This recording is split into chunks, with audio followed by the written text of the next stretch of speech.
Jon Jones news. Okay, so it breaks on the internet that Jon has found a home.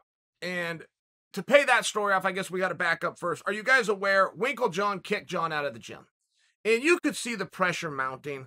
I've grown up in MMA gyms, and if you're there, the fighters aren't going to make you money. You do it because you have a passion and you love it and you want to be involved and you want to be a corner man and travel and do all these other things. But you have to have a real gym in place to keep the doors open so those 7, 12, 15 fighters who are complete deadbeats and are never going to pay you anyway, they're going to come in with an attitude that you should be grateful that I'm here. You just can't run a business.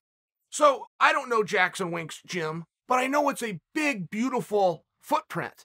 I've seen the insides of it. It's a beautiful gym. To have a gym like that, they've got to be making money on kids' classes. They just have to. That's where the money's come into gym. Now, I'm spilling that over to them without actually knowing their business model, but I'm sure that I'm right, and we could all sense that there was some kind of tension mounting. Malky parts ways with Jon and does it very publicly. That could have been a private conversation. People leave their managers all the time, and vice versa. Malky needed the world to know. And then Winkle John did the same thing. When he parted with Jon, Winkle John, who doesn't do a whole lot of interviews, went out on a media tour to let the world know Jon's not here anymore. So, okay, there was business pressures. We get it. All that I'm recovering for you, where's Jon going to go? Now, I would have thought that any gym, I don't know if anyone's going to tell Jon Jones no.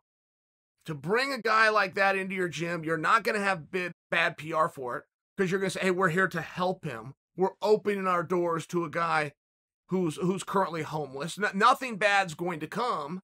And if you could get Jon to write the check that traditionally comes with the sport, it's going to make a lot of sense to do business-wise. Okay.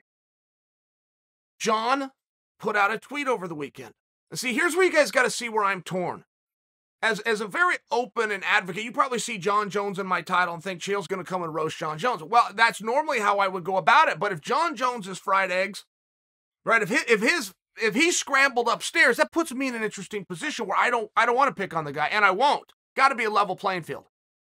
He's either got to be above me or it's got to be a level playing field. Or I can't have any fun. I'm not looking to bully and go jerk on a guy. But I say something about Jon, and then he tweets something back at me, and that means the door's still open, and I punch back, and he comes back and forth, and okay, there you go. But if he, in fact, is fried eggs, as he is telling people, I don't want to do it anymore. I just don't. I'll come and tell you what happened. I'll read the article, and we'll fade to black and roll the credits. There's a few things that will age you extremely quickly. You guys remember when Conor McGregor got old overnight. Conor McGregor is the 2-division champion in the 2 toughest divisions that the sport has. And all of a sudden, a guy that he cleaned up on the way to those titles is put him out of there in less than 5 minutes. He got old overnight, but you remember when that happened.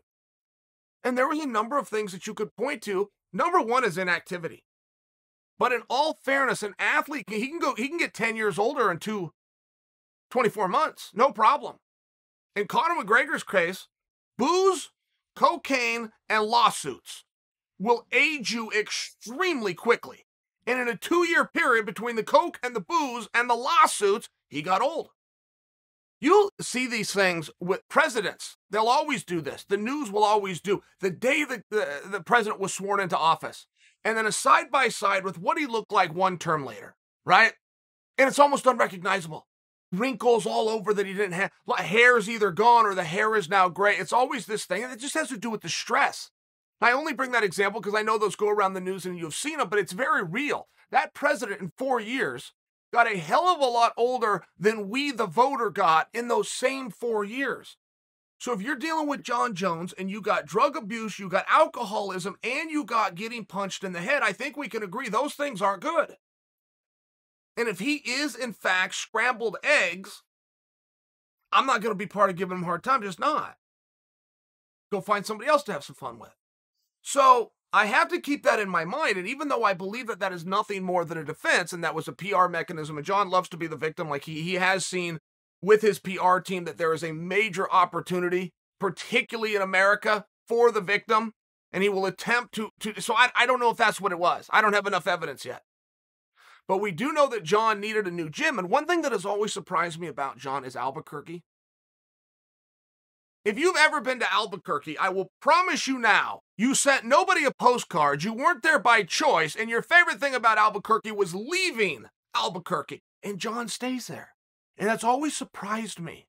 As a guy who came from Albany, a guy that came through New York, who isn't afraid to move around, that he really put his roots down there in Albuquerque. And I think I mean that as a compliment. I think if Jon was somewhat Las Vegas, or New York, or Los Angeles, something like this that was an even bigger metropolitan, that even more problems would come. And possibly Jon knows that about himself. And possibly the most disciplined thing he does in his own life is stay in Albuquerque. Possibly. But when this door opened, or in this case, with Jackson Wink closed, it seemed as though, okay, Jon's going to go spread his wings a little bit, and he didn't. He bought himself some time, did a little training in his garage, according to him, and he found another gym where he can live at home, same house, so somewhere in Albuquerque. But it's also a Greg Jackson gym.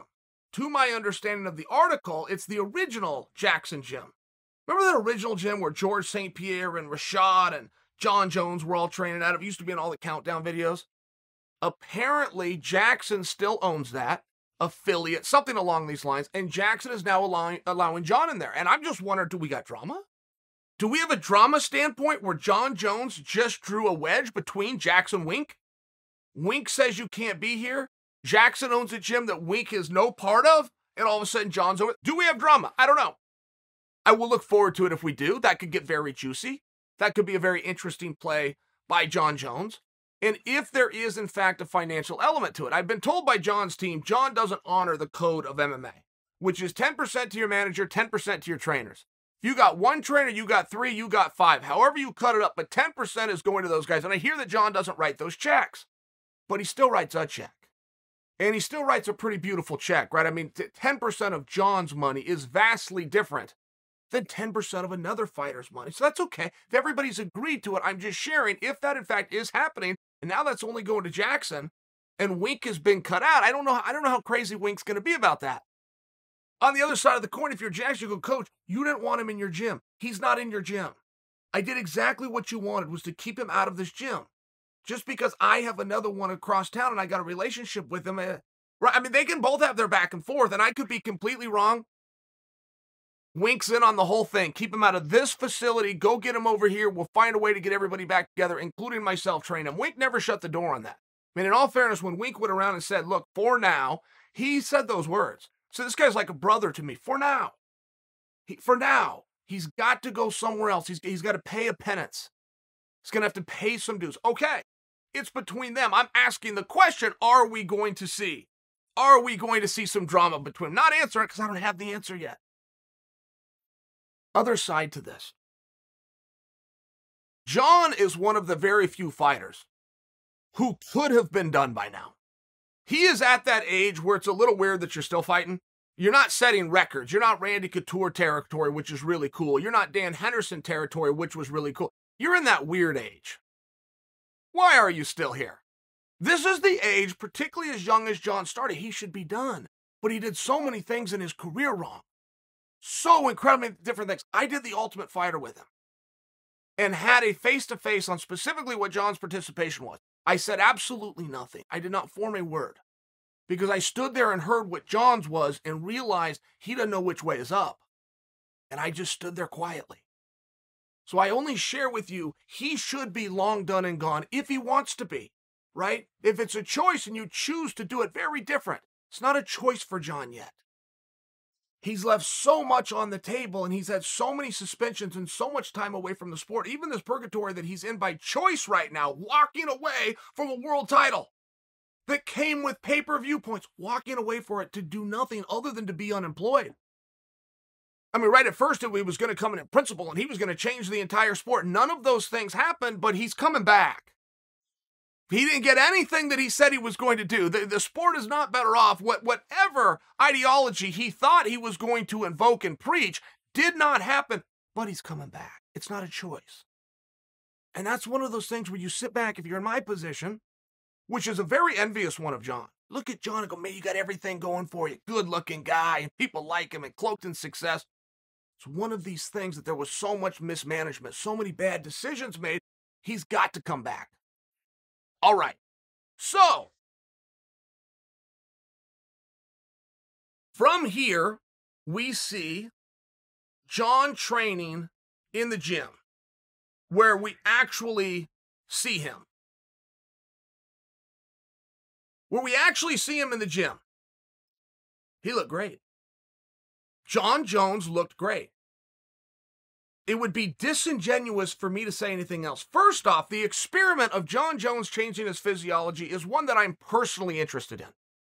You've had a number of people, Derek, more dates, more plates. It comes to mind as a Jon Jones defender. And I've told Derek and the rest of the world, no athlete that is through puberty and is a grown man, anybody over 25 years old, cannot put on 25 pounds of muscle in 6 months.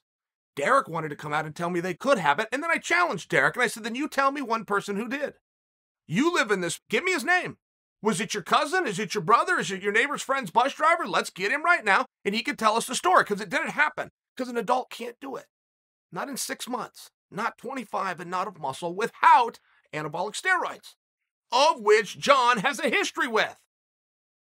But I will tell you, you could do an ASADA test or you could do a Chael Sonnen eye test. I will be every bit as accurate as that chemical test. I put an eye test on Jon Jones, he's clean.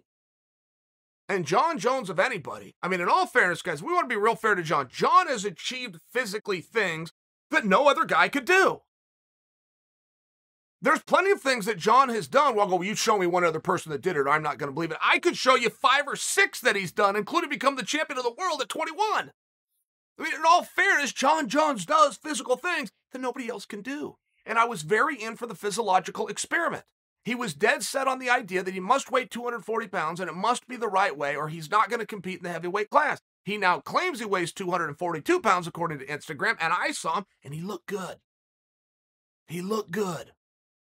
So then he moves around in the gym. And the footage that I've seen, the way the video's cut is to try to explain the story to the audience that this is Jon's first day there. So I'm going to accept the video for what it was, Jon's first day. So he doesn't work very hard. He runs in some circles. He jumps around, skipping. And then he hits some mitts. His favorite workout, hit some mitts, right? Easy. You're going to look cool, you're going to feel like a fighter, and you don't have the conflict of a person in front of you who's likely in better shape because they haven't been boozing and sitting on the couch and doing all the things that he did. He looked good. Jon Jones's body moves in a fascinating way for me. I had a college professor who told our class, and I was a college athlete, and other teammates of mine and other athletes from other sports in the class, we all resisted this. And the professor maintained that people do not watch sport for the competition or for the final result of the score. They watch it for the movement of the human body. I have any idea what he was talking about. I had no idea I was 20 years old. I had no idea what he was talking about, but neither did any other athlete in there. I'm now 40 years old and I get it. I do get it. Jon Jones has one of those bodies.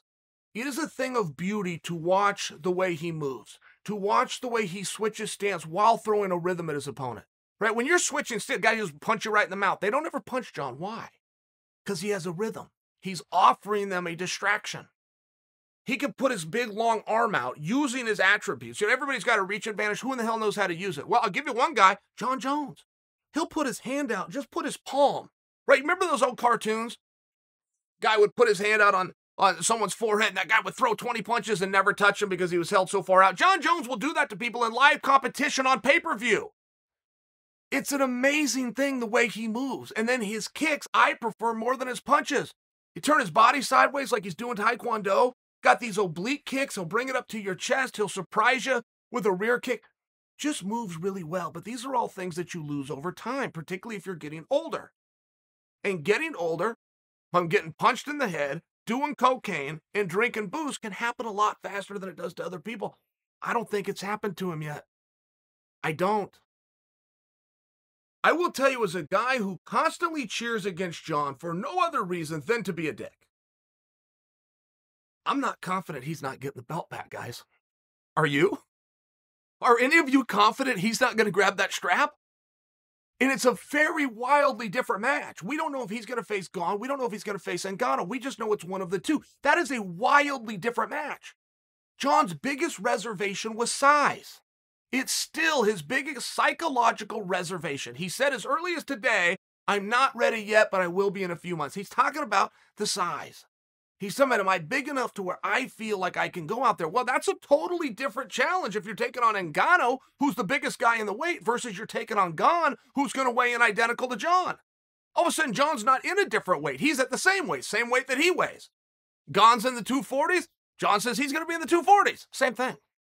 Very different. Not to mention, you got the hero waiting for whoever comes out of that in Stipe, which is a completely different skill set than Gon or Francis. So Jon's got some major opportunities in front of him. He's got some heavy lifting to do. He needs to get busy, buckle down, get to work. Needs to remember this is a job, and the quicker I get my work done, the quicker I can be done. I'm not sure he's not going to be the champion again. I'm not. It's a very, very different match. And don't forget, Jon can go on the feet with the best in the world. I don't know if there's a sporting event I'd pick against Jon in. Truly. You have all these fighters and they're going to go over and box. Well, of course, the MMA guy is going to lose to the boxer. Well, I pick Jon. If it was Jon, I'd pick Jon. He's going to go to K1. He's going to go to Glory. He's going to go to Bellator Kickboxing. I'll take Jon. Jon's going to enter Abu Dhabi tomorrow, and Gordon Ryan is in the weight class. I'm picking Jon. Are you? It's one of these things. He's so good. I have had conversations, guys, and had to catch myself and stop, where my explanation as to how Jon does what he does is that he's chosen by God. That he's had this magic wand waved over his life. And I have to catch my, no, that's not it. But I literally will start going down that path because there's no other explanation. All these guys get old. It happened to Conor McGregor. Conor McGregor's ever been as good of an athlete as Jon Jones. For sure, just athleticism, just what he was born with, his DNA, the way that he moves, ever been as good. He got old overnight. He got old due to drugs, due to booze, and due to lawsuits. Jon Jones getting punched in the head. He's got the drugs. He's got the booze. I don't really know about the lawsuits. Maybe he had some of those. And then he got kids all over the world. That's going to bring all sorts of stress to you. You get kids he told he's never even met. That's going to age you. That comes with a check. That comes with you got to get back to work. Which comes back to my point that it's not a choice. Of course he's coming back. He was always going to come back. It was a game of who can wait the longest. And the obvious answer to that is the organization, not the athlete. Obvious answer. But every few years, some prick will come along and think that he's the one exception and try to test the waters. And he's going to end up standing in the corner wearing a dunce hat just like Jon. But Jon, with his new gym, with coaches that I don't know, with training partners who I don't know who's at that gym. But how badly do you need them? There has always been a misconception. I will see it in the professional sports. I will see it in the NCAA ranks. There's a misconception from the beginning of time that programs make athletes. But the truth is, athletes make programs, period. Jon Jones was a champion in high school. He was a champion in college. He is a champion in the pros. Jon Jones could have gone to any high school. He would have been the champion. He could have gone to any college. He was going to win that thing. He could have gone into the pros, into any weight class. He was going to find the belt.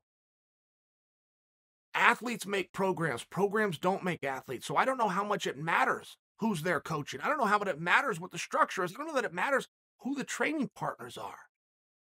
They just got handed right through their front door the greatest athlete that combat has seen. Pains me. It pains me to have to say it. But I try to level with you guys, right? Try to say what I see. I don't like the son of a bitch. If he's fried eggs, I'm going to leave him alone. I don't know that I'm convinced of that yet. I like the experiment with the body, and he did it clean. He did it very clean. Now Derek finally can have an answer because he didn't have one when I asked him. Now he has an answer. He can say Jon.